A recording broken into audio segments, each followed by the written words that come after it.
C'est trop tôt, mais je vous remercie quand même. La salle n'est pas encore tout à fait remplie, mais c'est bon signe. C'est parce que traditionnellement, les gens veulent profiter des stands jusqu'à 17 h. Donc elle va continuer à se remplir au fil des minutes qui viennent. J'espère que personne ne ratera l'événement qui nous occupe dans un premier temps, c'est-à-dire la remise des prix de l'ingénierie. Je suis très heureux de vous accompagner pendant ces 2 heures, sans aucune gravité. Vous avez peut-être vu apparaître sur vos téléphones ce matin une alerte à propos de l'ONU qui avertit que les trajectoires climatiques sont mauvaises et qu'on est à 2,8 degrés si les trajectoires actuelles sont hélas respectées. J'ai trouvé que ça sonnait comme un rappel de l'actualité qui va nous occuper avec vous, que ce soit d'ailleurs d'une façon festive dans un premier temps avec la remise des prix ou ensuite dans la table ronde sur la décarbonation de l'industrie. C'est cette lutte contre le réchauffement climatique et c'est la façon dont vous, cerveau qui êtes dans cette salle, pouvez contribuer sans la résoudre totalement, je présume, mais en tout cas à en minimiser les impacts que l'on voit, puisqu'il est parfaitement anormal, même si c'est assez agréable, qu'il fasse 21 degrés un 27 octobre à Paris. Donc, les 2 heures qui viennent vont être bien sûr festives, bien sûr passionnantes, mais je crois que l'arrière-fond, le filigrane, est ce réchauffement climatique contre lequel vous luttez. Et vous en êtes des artisans, évidemment, de première main et extrêmement importants. Voilà, il n'y avait aucune gravité dans ce petit propos liminaire, puisqu'on va très rapidement se mettre à sourire et voir beaucoup de solutions. Et je vous demande évidemment, à tout seigneur, tout honneur, d'accueillir le maître de ces lieux, Monsieur Pierre Verza.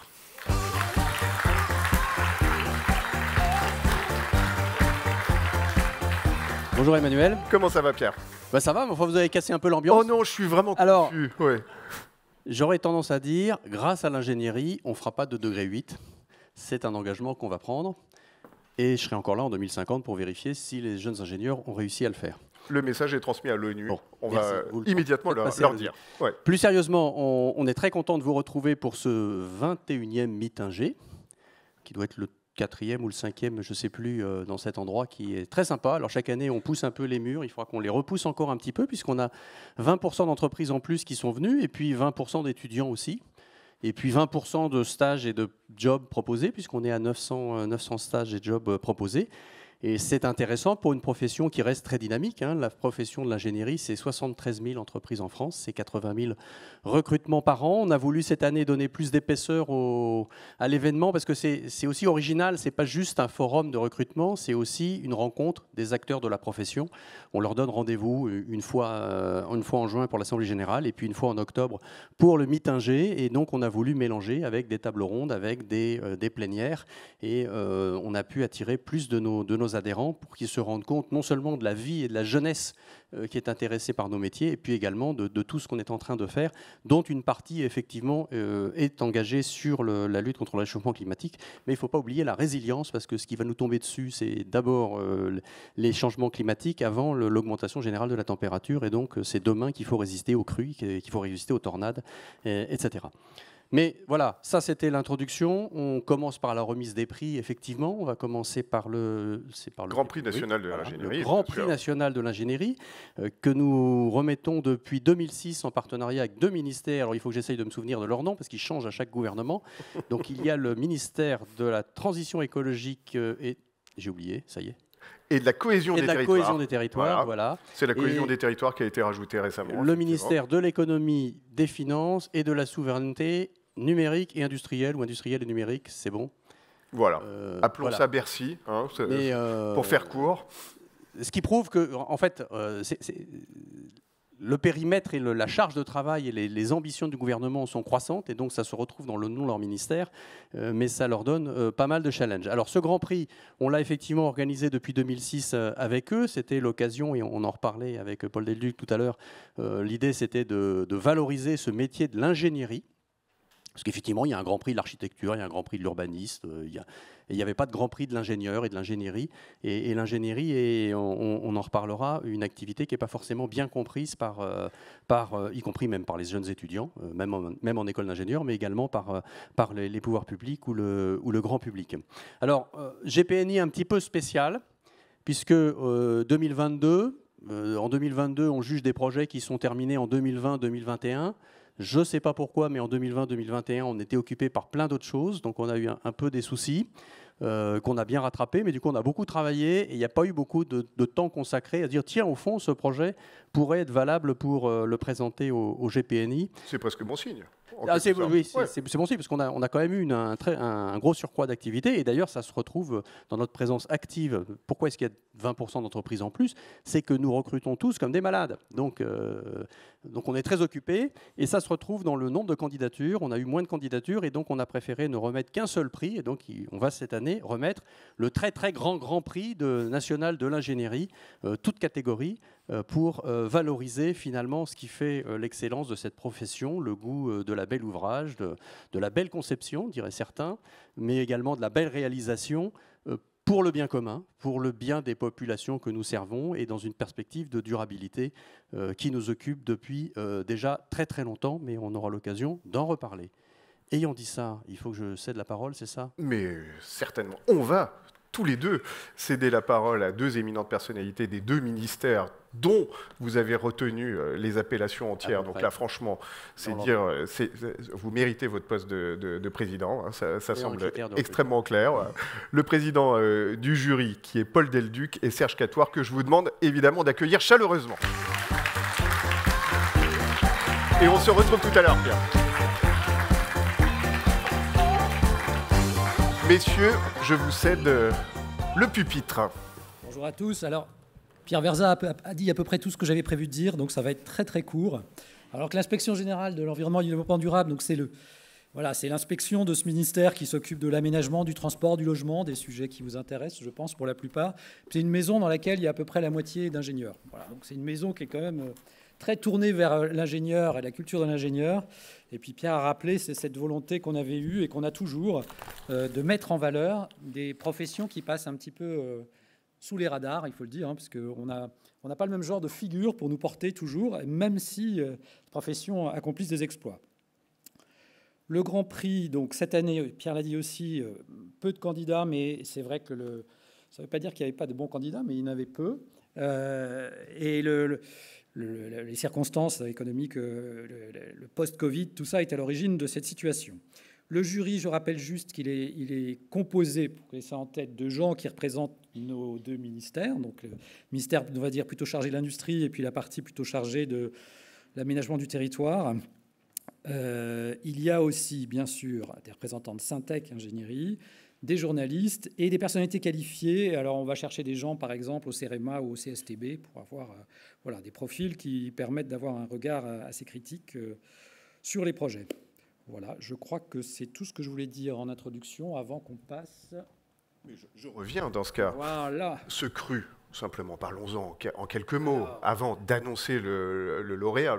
Le suspense n'est pas insoutenable, hein, puisque ils savent qu'ils ont gagné. Oui, mais les autres, non. Certainement. Juste, au-delà du lauréat, qu'est-ce que vous avez pensé des projets, même s'ils étaient un petit peu plus rares, qui vous sont arrivés? Et ensuite, évidemment, on parlera plus spécifiquement de ces lauréats. Alors, par rapport à ce qu'a dit Pierre Verza juste avant, je pense qu'effectivement, les projets qui ont été présentés avaient tous ce souci très marqué de durabilité, c'est-à-dire faire quelque chose qui permette de pérenniser une certaine civilisation, si j'ose dire. Et donc à chaque fois, il y a ce souci d'efficacité au regard de la consommation des ressources, que ce soit des ressources matérielles, que ce soit de l'énergie, et aussi bien quand c'était des projets industriels que quand c'était des projets d'aménagement.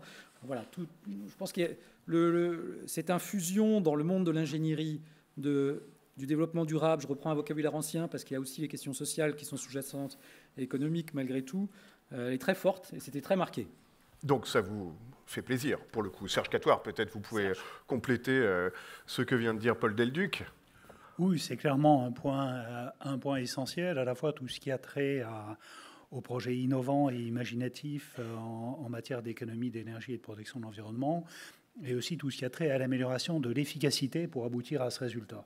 Nous avons un énorme challenge devant nous. On ne pourra le réussir que si on gagne en efficacité. Le mot efficacité, effectivement, est extrêmement important.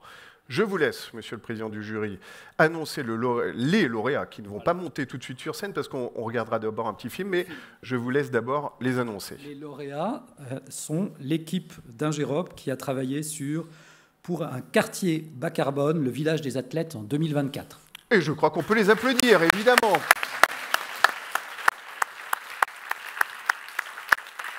Vous brûlez d'en savoir plus sur ce quartier bas carbone. Regardez, on vous a concocté un petit film et puis ensuite les lauréats monteront sur scène, bien sûr.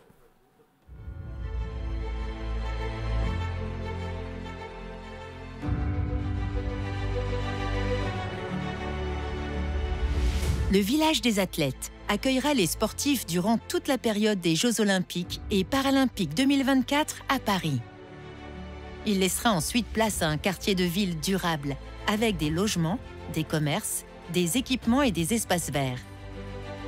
La Solidéo, établissement public chargé de la maîtrise d'ouvrage de l'ensemble des équipements des Jeux, a confié l'ingénierie du projet à Ingérop, pour ce qui est aujourd'hui le plus grand chantier sur site unique en France.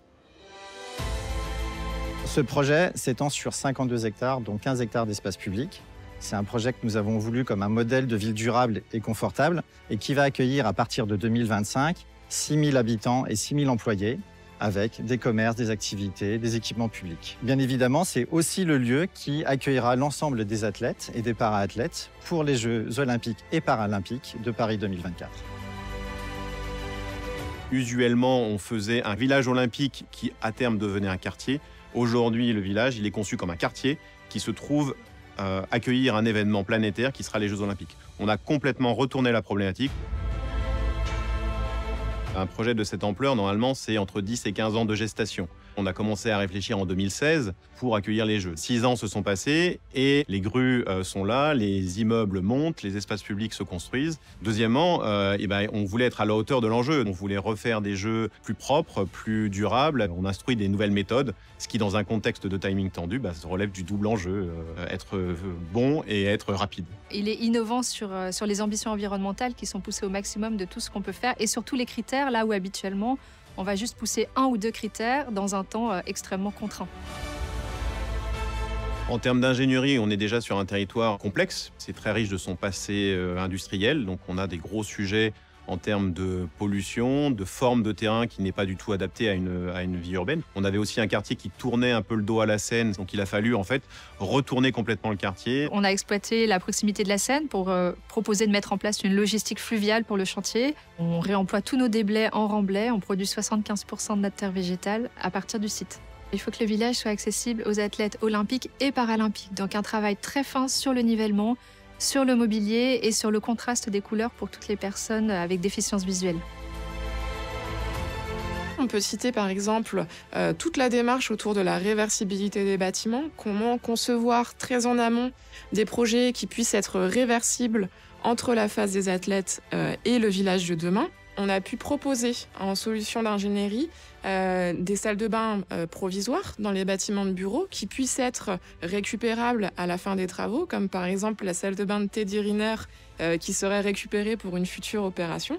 Une gestion des eaux pluviales totalement à ciel ouvert qui évite une artificialisation des réseaux et le retour de l'eau à la nature. Ça a été un des grands enjeux de l'opération. On a pu travailler autour de la notion de rafraîchissement urbain pour réduire de façon très importante les effets îlots de chaleur urbains. Donc en désimperméabilisant, en mettant un maximum de surface végétale et en travaillant aussi sur l'albédo des matériaux, c'est-à-dire la couleur qu'a le matériau et le fait qu'il renvoie ou pas la lumière.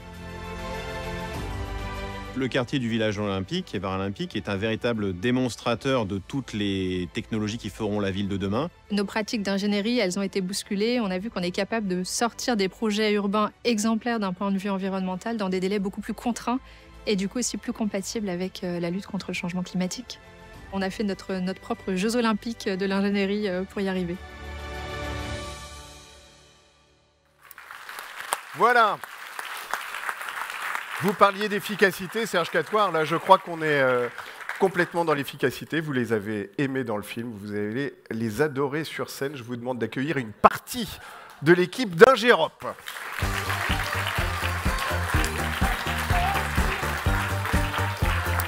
Soyez les bienvenus. Simon Dumoulin, Marie Le Potier qui vont s'exprimer au nom de toute cette équipe. Bravo déjà pour commencer. Merci beaucoup. Magnifique projet qui en plus nous catapulte un petit peu par anticipation dans une actualité qu'on espère effectivement très excitante d'ici 2 ans. Simon, je vous laisse réagir dans un premier temps. Déjà, pour réagir, c'est que vous voyez 5 personnes sur scène, mais c'est plus de 90 collaborateurs d'Ingerop qui ont travaillé sur ce projet, donc une très très grosse équipe, qui sont intervenus pour des années de travail ou pour quelques journées d'expertise. C'est aussi beaucoup d'alternants et de stagiaires, donc on est dans un salon avec ce sujet-là, qui ont pu se faire leurs armes sur ce sujet passionnant et exigeant pour le compte de notre client, la Solideo. Si je devais un peu comparer ce projet à un sport, je dirais que c'est un steeplechase. Steeplechase, c'est la course de fond, 3 km. Il y a des obstacles, une petite rivière pour s'amuser un petit peu. Et ayant fait de l'athlétisme plus jeune, je peux vous dire qu'il n'y a rien de pire pour vous casser les jambes. Mais en même temps, quand on a fini, il n'y a pas de plus grande satisfaction. Et puis le dépassement de soi n'est pas une option. Sur scène, vous avez aussi une diversité de compétences. Les compétences qui sont nécessaires pour faire la ville de demain. L'aménagement du bâtiment, cité sol pollué, développement durable, gestion du carbone. Donc toutes ces compétences, aujourd'hui, elles font le succès d'Ingerop, hein, avec bien sûr, magnifique succès. Sur la course de fond, pour nous, elle a commencé en 2016, comme on l'a dit dans le film. À l'époque, Paris était pas du tout, était juste une ville candidate. Donc on faisait la compétition contre les autres villes du monde pour avoir les Jeux. Donc notre premier challenge, c'était d'aider à remporter les Jeux, ce qui a été fait en 2017. Donc à l'époque, c'était Dominique Perrault et une fabrique de la ville qui étaient avec nous sur ce projet-là. En 2018, c'est la maîtrise d'œuvre urbaine. Donc là, on est rentré dans les choses plus sérieuses, plus techniques. La maîtrise d'œuvre, on commence à construire. Donc là, on a été rejoint par le paysagiste Terre et puis Citec sur la partie mobilité. On est devenu un gros projet. D'ailleurs, à cette occasion, je voudrais remercier Sébastien, qui est le chef de projet, tous les obstacles dont on a parlé, les barrières, la rivière, il a tout franchi, donc bravo à lui. Bravo Sébastien, bien sûr. Spécialiste du 3000 steeple, comme on dit. Il n'était pas au courant, mais... c'est ça, il vient de l'apprendre et on le chronométrera tout à l'heure. On l'a dit, aussi, c'est un quartier exemplaire. Alors, il y a la volonté politique, c'est sûr, mais au-delà de ça, c'est l'ensemble des acteurs, l'ensemble des interlocuteurs qui a vraiment pris à cœur d'attaquer le problème du réchauffement climatique, de la sobriété carbone, de mieux maximiser les matériaux, qui a compté et qui a fait qu'on a fait les choses différemment. À ce sujet-là, c'est Richard, la personne qui a énormément travaillé là-dessus, réemployé, recyclé. C'est ce qu'il fait tous les jours et ce qu'il a fait sur ce projet. Et on applaudit Richard, parce qu'il ne va pas y avoir d'inégalité quand même, évidemment. On l'a dit, innovation, carbone, ça va de pair. Aujourd'hui, on est obligé de le prendre en compte. On a aussi cité la résilience, donc il s'agit à la fois de générer moins de carbone, mais il s'agit aussi de créer un quartier qui est résilient au déjà là. Les effets du changement climatique, au-delà de la belle température d'aujourd'hui, ça peut être aussi un peu plus dévastateur. Et donc, on le prend déjà en compte. Là-dessus, Stéphanie, sur les parties innovation et carbone, ta contribution a été essentielle. Bravo Stéphanie.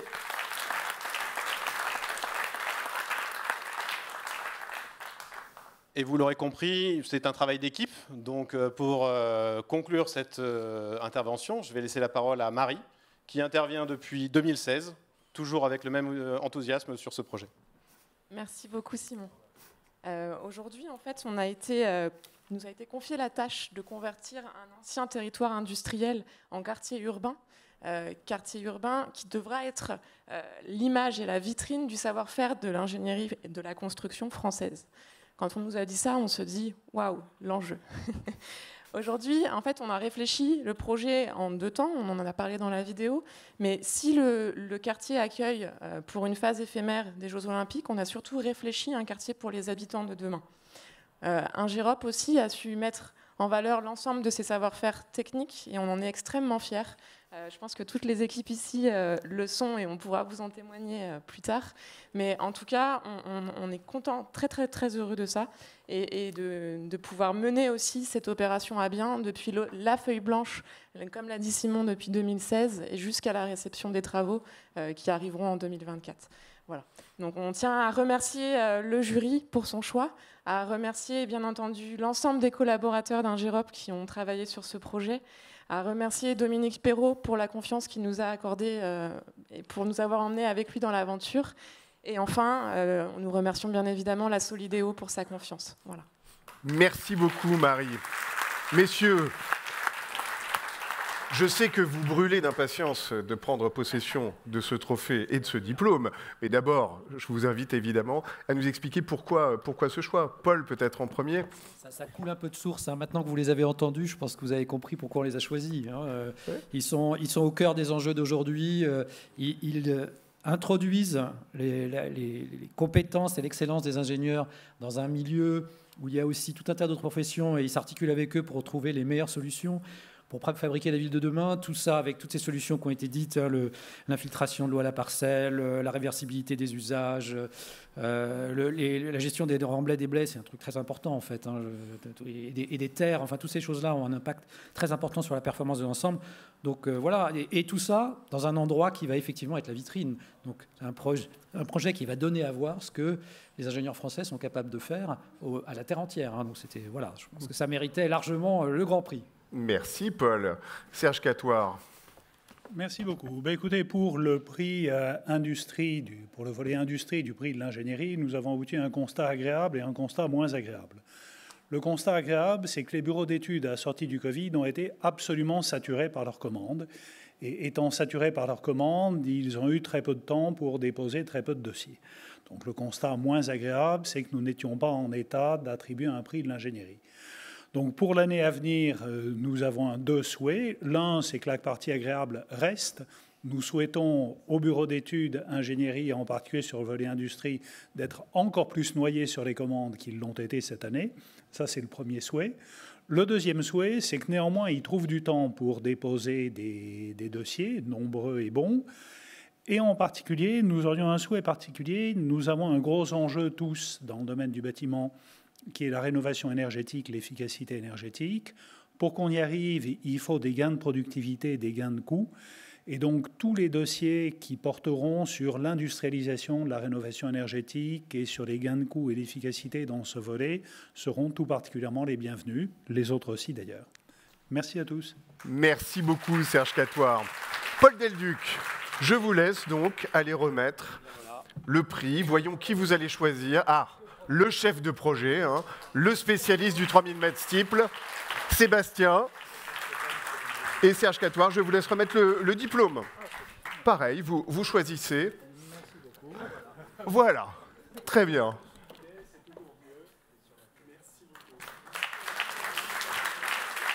Je crois qu'il y a encore deux membres de votre équipe qui sont là et qui vont venir sur scène nous rejoindre pour faire la traditionnelle photo de famille. Je vous en prie, faites-vous connaître et montez fièrement sur scène. Je vais vous inviter à vous avancer un tout petit peu. Simon, vous avez évidemment la parole.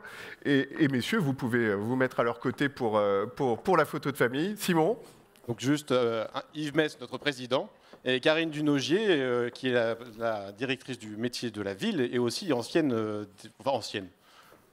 un ancien GPNI, donc voilà. J'avais plus la date en tête, merci Yves. En 2015. Bien, souriez. C'est le moment de la photo, sous vos applaudissements.